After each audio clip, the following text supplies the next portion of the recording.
Le journal de l'information.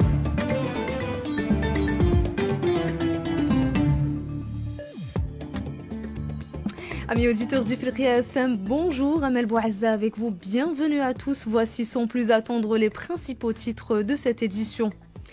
Face à l'escalade de la violence à l'est de la RDC, des voix s'élèvent pour un arrêt des combats. Le groupe A3+, du Conseil de sécurité de l'ONU appelle à une solution politique au conflit et au respect de la souveraineté et de l'intégrité territoriale de la République démocratique du Congo.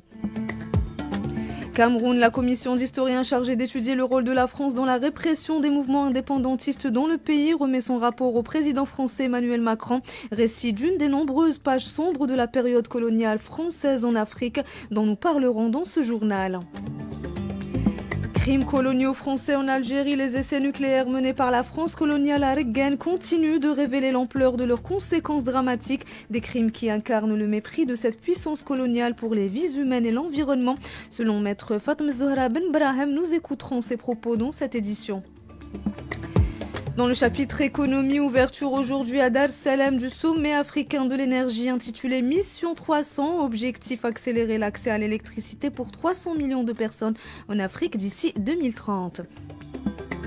Et enfin, sport pour finir, championnat du monde d'handball, l'Égypte bat le Cap-Vert et passe en quart de finale. Bienvenue à tous, je vous le disais donc en titre, alors que les combats continuent de s'intensifier à l'est de la République démocratique du Congo, le groupe A3+, du Conseil de sécurité de l'ONU a appelé hier dimanche à une solution politique au conflit en République démocratique du Congo, dans le respect de la souveraineté et de l'intégrité territoriale de ce pays. Un appel lancé à l'occasion de la tenue d'une réunion d'urgence du Conseil de sécurité des Nations Unies, tenue dimanche sous la présidence de l'Algérie. Les A3+, condamnent fermement les attaques menées dernièrement par le mouvement M23 contre les casques bleus et le personnel militaire de la SAMI RDC, tout en félicitant la mission de l'Organisation des Nations Unies pour la stabilisation de la RDC MONUSCO, qui préserve sa posture de défense pour protéger les civils et s'acquitter de son mandat. Les A3+ appellent les rebelles du M23 à cesser les hostilités, invitant le gouvernement de la RDC à travailler de bonne foi avec les parties concernées afin de mettre fin au conflit.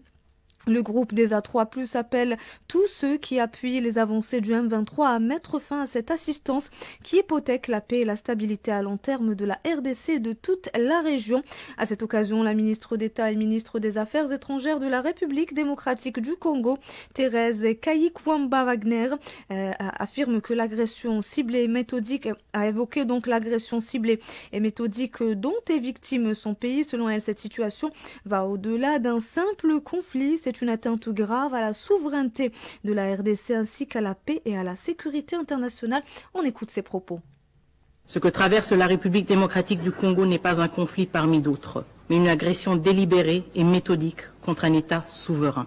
Une violation flagrante des principes fondateurs de cette organisation et une atteinte intolérable à la paix et à la sécurité internationale. La République démocratique du Congo attend légitimement de ce Conseil qu'il agisse avec fermeté et diligence pour protéger la paix et la sécurité internationale et imposer le droit international, un pouvoir qui lui est exclusivement conféré par la Charte des Nations Unies. Et toujours lors de cette réunion, Jean-Pierre Lacroix, secrétaire général adjoint des Nations Unies, chargé des opérations de maintien de la paix, a exprimé sa profonde préoccupation face à la détérioration alarmante de la situation au Sud Kivu. Il a notamment déploré la prise de la ville de Saké par les rebelles du M23. On l'écoute.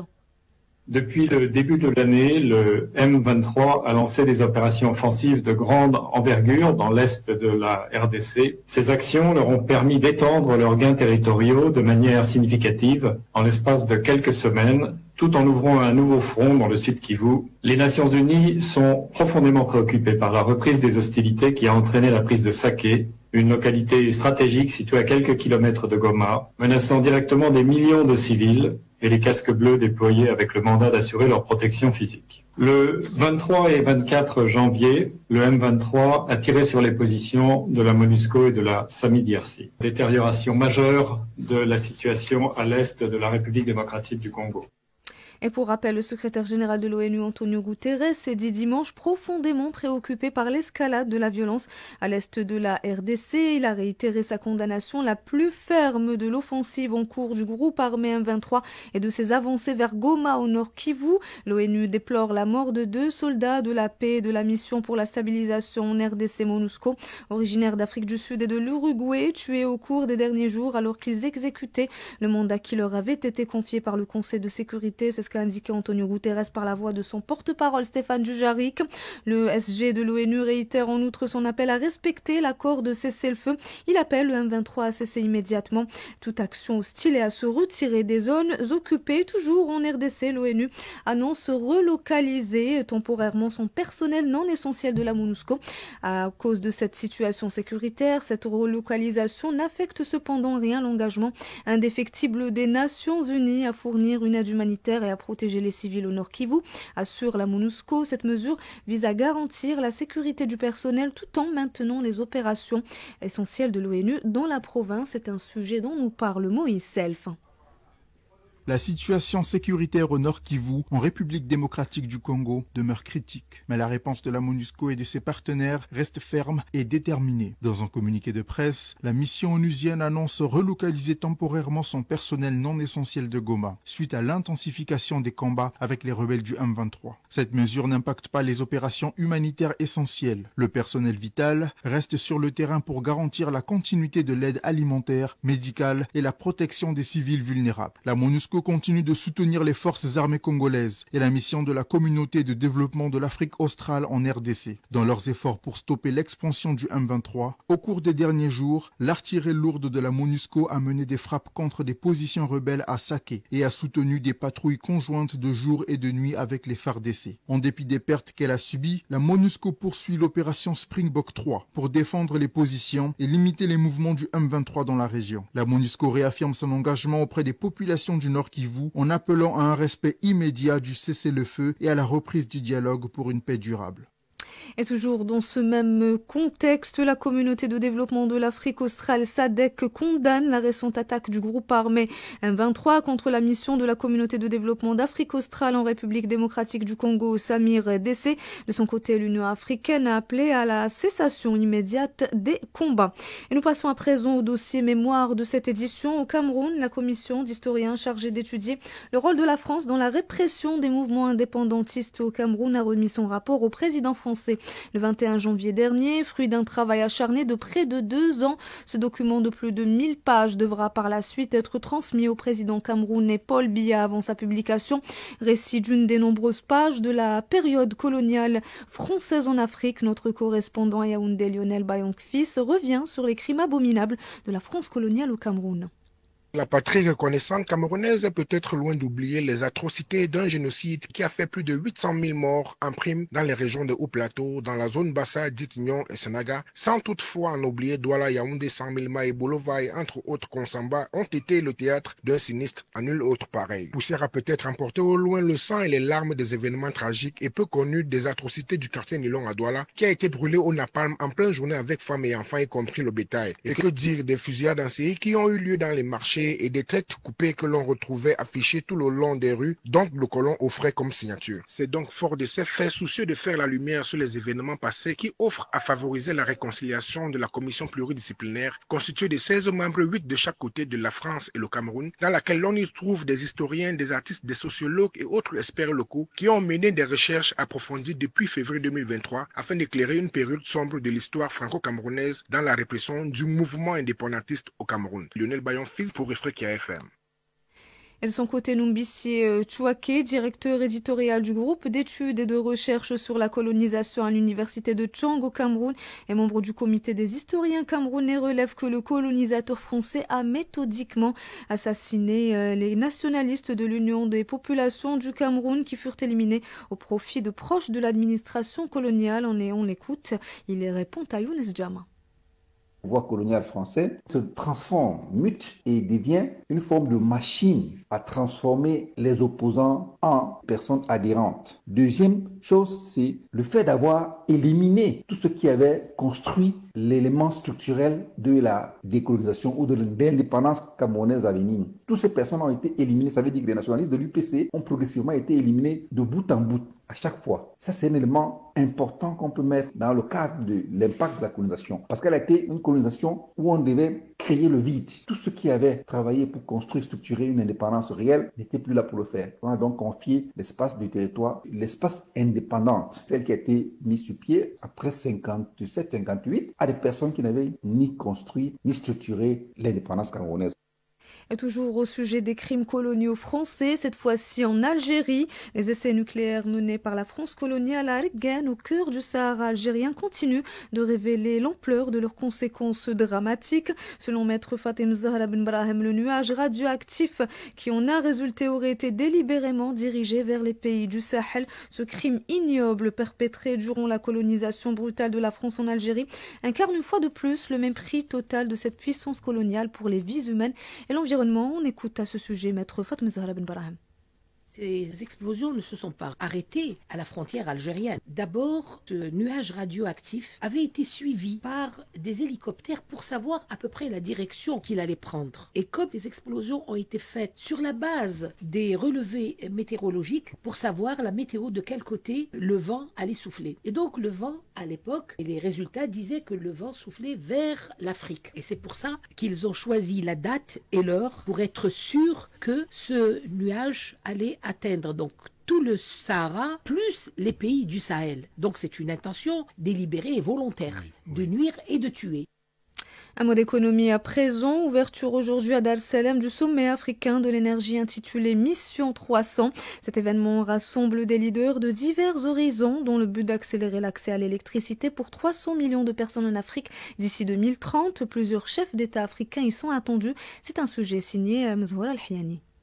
Ce n'est plus un secret pour personne. Le continent africain est confronté à un défi majeur. Près de 600 millions de personnes n'ont toujours pas accès à l'électricité, soit 60% de la population africaine privée d'électricité selon la Banque africaine de développement. Cette situation entrave le développement économique et social de nombreux pays. Face à cette réalité, le sommet africain de l'énergie, qui se tiendra aujourd'hui et demain à Dar es Salaam en Tanzanie, vise à poser des bases concrètes pour une transformation énergétique inclusive. Les chefs d'État, investisseurs privés et partenaires au développement se réuniront pour discuter des moyens d'accélérer les projets énergétiques, notamment à travers des énergies renouvelables. L'objectif principal est d'élargir l'accès à l'électricité à 300 millions d'Africains d'ici 2030, tout en assurant une transition écologique durable. Les discussions porteront sur l'amélioration des cadres réglementaires, le développement de la technologie innovante et le rôle clé de l'énergie dans la lutte contre la pauvreté.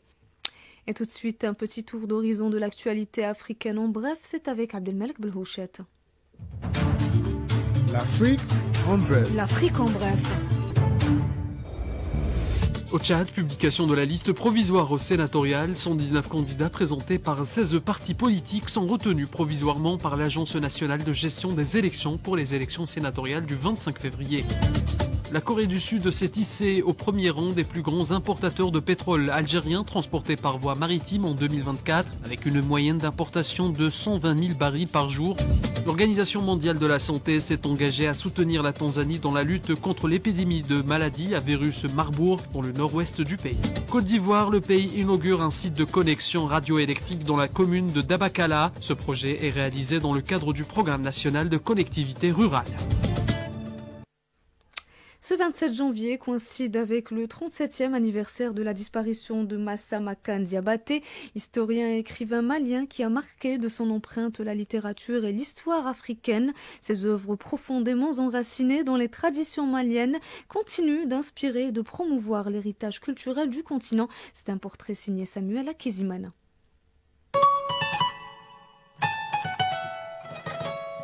Une voix intemporelle, Massane Makan Diabaté a su capturer l'essence de l'identité malienne avec des thématiques universelles. Il reste une référence incontournable pour comprendre l'histoire et la culture du Mali, voire de toute l'Afrique de l'Ouest. Hassan Arabe, historien et chercheur algérien. Un intellectuel malien qui a toujours essayé de mettre en avant la culture malienne. Il a œuvré pour une culture africaine, une culture ouest-africaine. Le parcours de Massane Makan Diabaté reflète une quête de préservation et de transmission des récits historiques africains à travers la littérature, une vie, un parcours, un héritage inestimable pour les générations futures. Il était en quelque sorte un griot moderne. Hassan Arabe, historien et chercheur algérien. Il fait partie de la deuxième génération d'écrivains et d'intellectuels africains, ceux qui ont pris conscience de la nécessité de se débarrasser du narratif colonial pour adopter un autre narratif africain. L'œuvre de Massane Makan Diabaté témoigne de l'importance de l'histoire orale et démontre l'engagement d'un homme à préserver et valoriser les récits africains dans un contexte globalisé.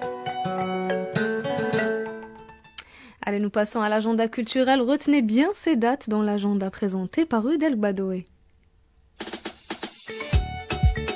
Africulture, l'agenda culturel. Cap-Vert, du 11 au 18 avril, le Creole Jazz Festival de Praia sur l'île de Santiago accueillera des artistes du monde créole pour des concerts et des ateliers. Ghana, le premier samedi de mai, le festival Abouakir à Winneba met en scène une traditionnelle chasse à l'antilope à menu, suivi de danse, musique et rituels pour de bonnes récoltes et une saison de pêche abondante.